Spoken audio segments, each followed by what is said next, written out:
il est certain qu'une évolution peut être constatée dans le sens d'une détérioration graduelle de nos rapports avec la Chine.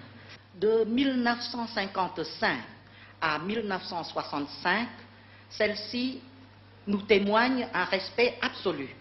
Le Cambodge est choyé et devient la vitrine de la coexistence pacifique entre États de régimes sociaux différents. Vitrine que la Chine est assez fière d'exposer. La seconde période a débuté l'an dernier à l'occasion de la naissance de la révolution culturelle.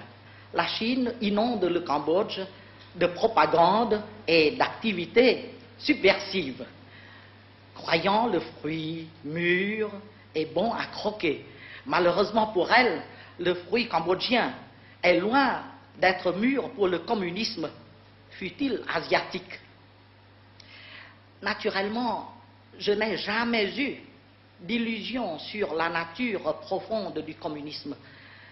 J'ai médité les œuvres de Marx, Lénine, Mao, et j'ai toujours su que le communisme asiatique, tout d'abord, ne pouvait pas coexister éternellement avec un Cambodge monarchiste, nationaliste et socialiste bouddhique.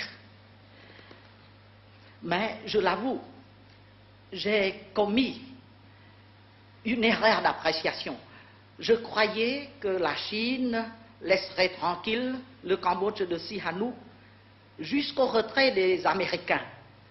Eh bien non, elle n'a pas attendu ce moment-là.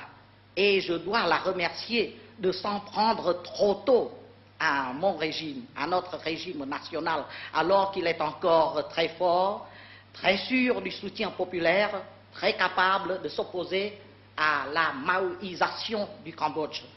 Quant à l'avenir de nos rapports avec la Chine, je suis réduit aux conjectures.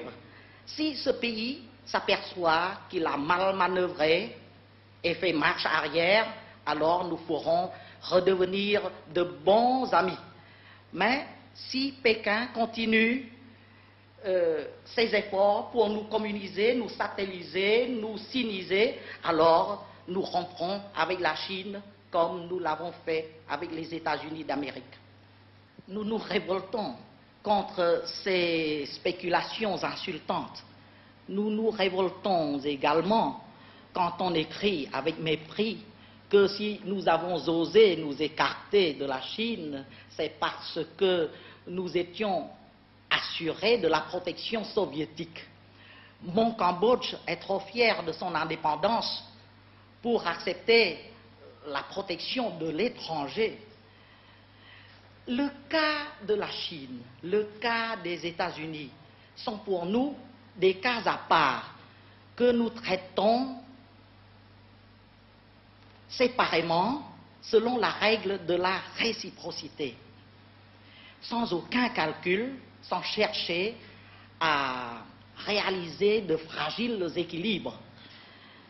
Nous ne sommes pas des opportunistes qui s'apprêtent à suivre le prochain vainqueur.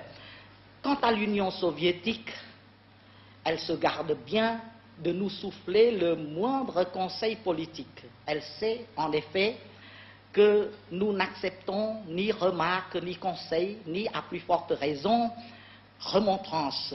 L'Union soviétique, comme la France, est notre amie parce qu'elle ne s'ingère jamais dans nos affaires. J'affirme en outre que l'Union soviétique n'a jamais abordé avec nous une seule fois le problème chinois. Comment faut-il interpréter la visite de Mme Jacqueline Kennedy au Cambodge?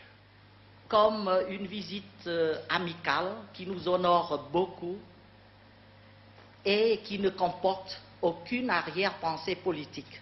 Nous sommes un peuple sentimental. J'ai connu personnellement le président Kennedy. C'était un ami sincère du Cambodge. le représentant d'une certaine Amérique jeune et libérale, respectueuse des petites nations. Quant à Madame Kennedy, elle symbolise à nos yeux le courage et la dignité féminine.